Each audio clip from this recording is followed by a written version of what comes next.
I love it when an electric skateboard company actually lives up to expectations for customer service, and Backfire Boards is typically very good about that. A short while ago, I reviewed their Zealot S2 and I really enjoyed the board. Shortly after that, I saw it through social media and I received an email letting me know that they had had some problems, some reported breakage of the back truck on that model of board. Apparently those trucks were cast aluminum, and with the pressure of the motors and everything, well, apparently a few of them had broken, and they acknowledged the problem and said, you know what, we're going to replace it with a full CNC'd hanger for the truck, including motor mounts, which I was like, wow, that's really cool. I filed my claim and received them within like a week and a half, which is very fast for a China company. Now, this is not too terribly difficult to do yourself. It was really easy for me. It just took me about 20-30 minutes max. But there are some good little tips and tricks to know when you're doing something like this, including using Loctite and your belt tensions. So I figured I'd go ahead and show it to you, especially since I saw some people on social media saying, I don't know if I could do this. How do you do it? And that kind of thing. So what I'm going to do is show you how to do it, including those little tips and tricks.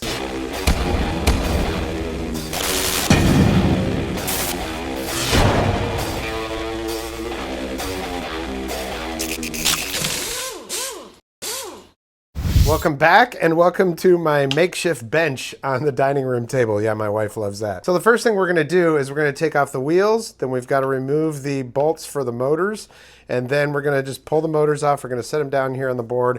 When you get the hanger, it's completed. I mean, it's got all the motor mounts on it and everything already installed. So really all you're gonna be doing is taking off these motors and the wheels and taking off the old hanger by removing the kingpin nut, pull all that off, put it back on here, and put the motors back on. That's pretty much it. So first things first, we're just gonna go ahead and take off these wheels.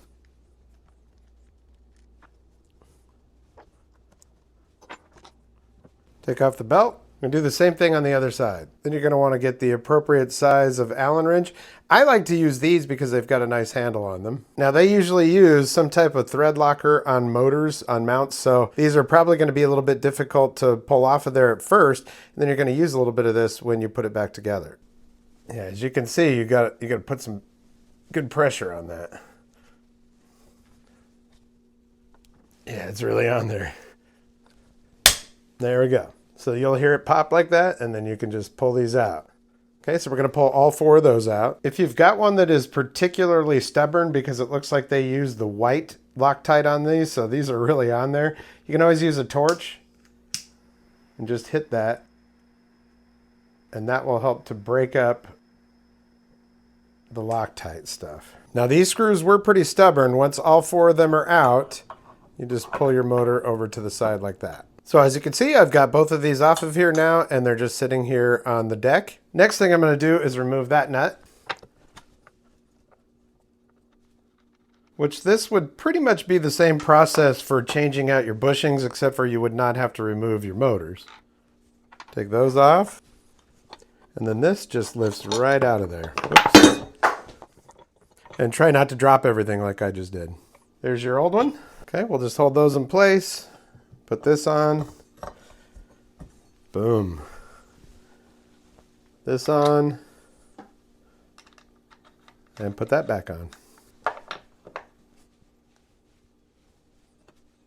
We can adjust that to taste later on. And then basically we're just going to reverse that. We're going to put these back in here. Just like that. And like that. Now you can see that the color doesn't match, but I mean, I don't really care about that. These are much better trucks, so I'm happy with that. Now just a note, this little torch that I got on Amazon for like 15 bucks really came in handy. I was using a heat gun before, but you can't concentrate it on just one screw, and that's very helpful. There are different levels of Loctite, and it looks like they used white Loctite on there, so boy, that stuff never lets go. Blue is good though. So to use the Loctite, I'm just gonna put a little dab of it right on the tip of this screw, just like that. So we'll just lift this up into position and put in the first screw. I decided to go with that one first, and then we'll just repeat that for the rest of the screws on the motor.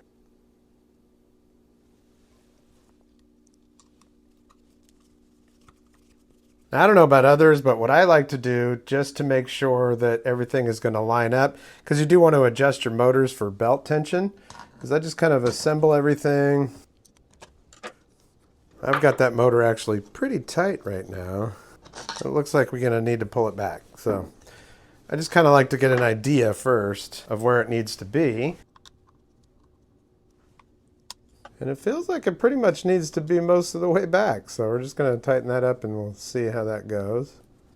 I'll just tighten one of them.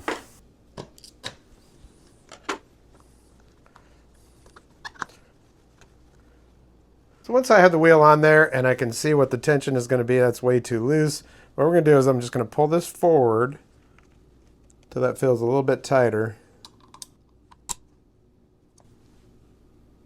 Like that. You just want it to have a little bit of play. You don't want it to be super tight. You don't want it to be super loose. If it's too loose, it'll skip. We'll just tighten up one of those, take the wheel off, and we will fix the rest of them and then put the wheel back on. In case you're wondering, this is like a cuticle pusher tool or something like that. I use this because it's blunt and I can push the belt over and stuff.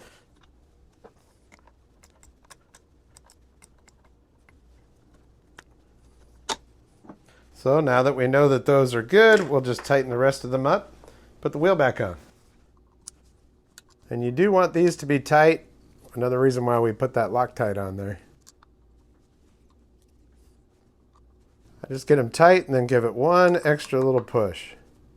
There we go. We're just going to repeat that on the other side after we put this wheel on. Little speed washer. I want to put this on first. Then I just kind of put the belt on there and work it around until it pops on. There we go. And that is that. Now, if I wanted to put the belt guards back on there, I can. I've been taking them off on most of my boards because we have a lot of pine straw and leaves and crap around here, and it gets stuck inside there. To me, it's just fine the way that it is. So there we go. Like I said, I just repeated the steps over there. Let's turn her on. Everything looks perfectly balanced.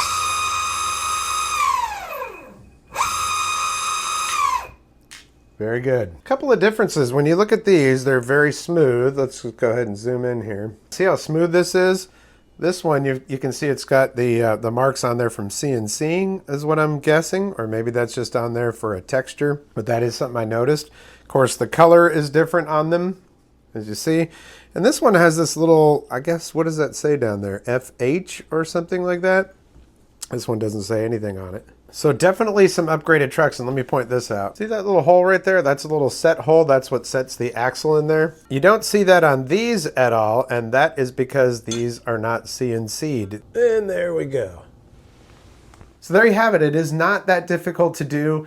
It may take you a little bit longer. This video is obviously shortened and I only showed you one side. Like I said, it took me about 20-30 minutes max to do the entire conversion. I think the most difficult part is that they use that Loctite and they're using what it looks like white Loctite on there, and that stuff, that's like the strongest one, I think. With the blue, not so much. So you may have to use some heat to get those things to break loose. That little torch, 15 bucks on Amazon. On Amazon, just search for small butane torch. My big takeaway from this is that Backfire does care about the customer. I think that's really cool. They had a few reports of trucks breaking. That was the cast aluminum, and now they've got CNC'd aluminum. These things seem really solid, and I do like that they actually came with the motor mounts and everything, so all you gotta do is take your motors off, take your wheels off, take off the kingpin, put it all back together.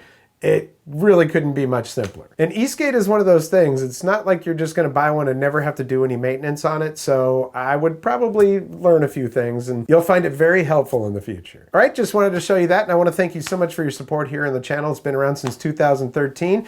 I cover a lot of different things on here. It's all about my passions, electric skateboarding being one of the #1 passions that I have, that and electric guitars.